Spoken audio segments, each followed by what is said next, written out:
10 mukjizat Nabi Muhammad SAW. Al-Quran sebagai anugerah terbesar. Nabi Muhammad SAW adalah Nabi dan Rasul terakhir umat Islam yang mendapat banyak mukjizat dari Allah Subhanahu wa Ta'ala. Mukjizat Nabi Muhammad SAW memiliki keistimewaan dibanding dengan mukjizat nabi-nabi sebelumnya. Apabila mukjizat para nabi sebelumnya terbatas, hanya diperuntukkan bagi umat dan pada masa tertentu. Tidak demikian dengan mukjizat Rasulullah SAW yang kekal sepanjang zaman dan berlaku untuk seluruh umat manusia. Tujuan Allah Subhanahu wa Ta'ala memberikan banyak mukjizat pada Nabi Muhammad SAW bukan tanpa alasan, melainkan untuk menyampaikan kebenaran serta menyelamatkan umat Islam dari hal-hal yang menyesatkan. Nabi Muhammad SAW adalah hamba Allah yang paling sempurna dan memiliki akhlak mulia. Bahkan Allah menganjurkan setiap umat agar bersolawat kepadanya. Yang pertama, mukjizat Nabi Muhammad SAW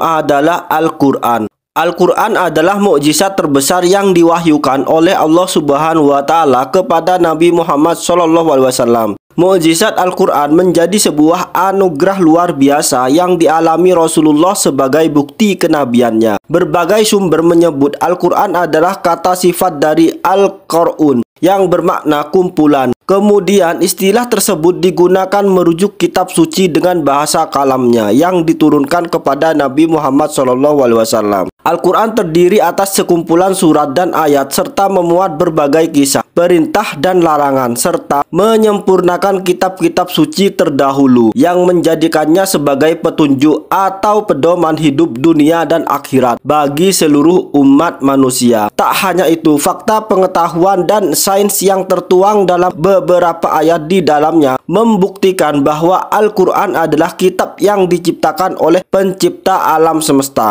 Yang kedua, mengalami peristiwa Isra dan Mi'raj. Nabi Muhammad SAW mengalami sebuah peristiwa besar, yakni Isra Mi'raj. Isra merupakan perjalanan malam dari Masjidil Haram di Mekah ke Masjidil Aqsa di Yerusalem. Sementara Mi'raj adalah kenaikan Nabi Muhammad ke langit tertinggi, yakni Sidratul Muntaha, melewati berbagai tingkatan untuk menerima wahyu dari Allah Subhanahu wa Ta'ala. Salah satunya perintah sholat 5 waktu. Perjalanan yang sangat jauh itu dialami Rasulullah SAW dalam waktu yang sangat singkat. Ayat Al-Quran yang membenarkan perjalanan Isra Mi'raj tersebut salah satunya surat Al-Isra ayat 1. Allah Subhanahu wa Ta'ala berfirman, yang artinya Maha Suci Allah yang telah memperjalankan hambanya pada suatu malam dari Al-Masjidil Haram ke Masjidil Aqsa, yang telah kami berkahi sekelilingnya agar kami memperlihatkan kepadanya sebagai dari tanda-tanda kebesaran kami. Sesungguhnya Dia adalah Maha mendengar lagi Maha mengetahui. Saat berusia 4 tahun, malaikat Jibril dan Mikail membawa Muhammad untuk direbahkan dan dibelah dadanya atas seizin Allah Subhanahu wa Ta'ala. Keduanya malaikat mengeluarkan kotoran-kotoran dari dalam dada Muhammad. Mereka membersihkan hati atau kalbunya, lalu menutup kembali dada Muhammad seperti semula. Kemudian di dalam hati tersebut disematkan satu batin dari emas oleh malaikat Jibril, sehingga hati Nabi Muhammad SAW penuh dengan hikmat, iman, Islam, dan keyakinan yang hakiki. Mukjizat yang ketiga, sosoknya menjadi kecintaan Allah Subhanahu wa Ta'ala.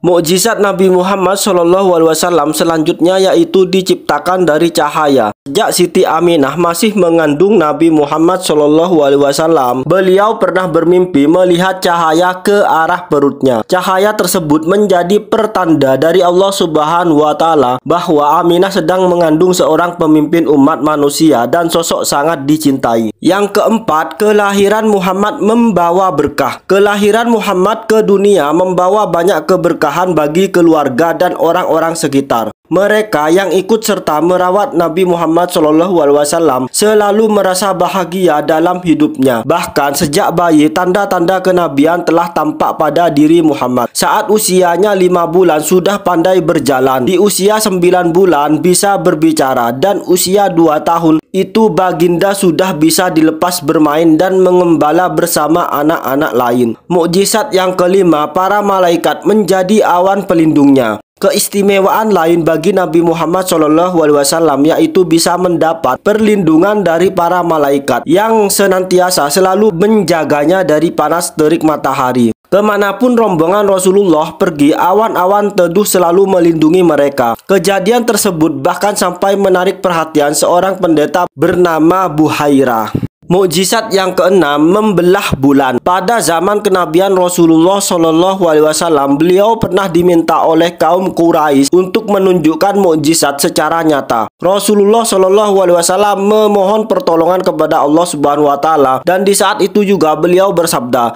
"Saksikanlah." Diriwayatkan Anas bin Malik, orang-orang Makkah meminta Nabi Muhammad SAW memperlihatkan suatu mukjizat. Maka beliau menunjukkan bulan yang terbelah menjadi dua, sehingga gua Hira itu dapat mereka lihat di antara dua belahannya. Peristiwa terbelahnya bulan sebagai mukjizat Nabi Muhammad SAW diterangkan dalam ayat-ayat pertama QS Al-Qamar. Mukjizat yang ketujuh, air memancar dari sela-sela jari. Diriwayatkan oleh Abdullah, suatu ketika para sahabat menyertai Rasulullah SAW dalam sebuah perjalanan dan mereka nyaris kehabisan air. Nabi Muhammad SAW bersabda, "Bawalah kemari air yang tersisa." Nabi SAW memasukkan telapak tangannya ke dalam kantung itu dan berkata, "Mendekatlah pada air yang diberkahi, dan ini berkah dari Allah Subhanahu wa Ta'ala." Dan aku melihat air memancar dari sela-sela jemari tangan Rasulullah SAW. Para sahabat pun mengambil air untuk minum dan berwudu dari pancaran air tersebut. Mukjizat yang kedelapan, pohon kurma berbuah banyak. Satu hari Rasulullah SAW pernah kedatangan seorang anak yang kesulitan untuk membayar utang orang tuanya yang sudah meninggal. Sementara hartanya hanya sebuah pohon kurma. Pohon kurma yang semula kering itu dibuat menjadi berbuah banyak setelah didoakan Rasulullah. Pada akhirnya buah-buah kurma tersebut bisa melunasi hutang keluarga si anak itu. Mukjizat yang kesembilan, mendatangkan hujan lebat. Kawasan Madinah pernah dilanda musim kemarau panjang yang menyebabkan kekeringan. Ketika itu Rasulullah SAW juga sedang melakukan khutbah Jumat dan berdiri di atas mimbar. Kemudian Rasulullah SAW mengangkat kedua tangannya ke langit dan berdoa, "Ya Allah, turunkanlah hujan di tempat-tempat yang ada sekitar kami, jangan di atas kami."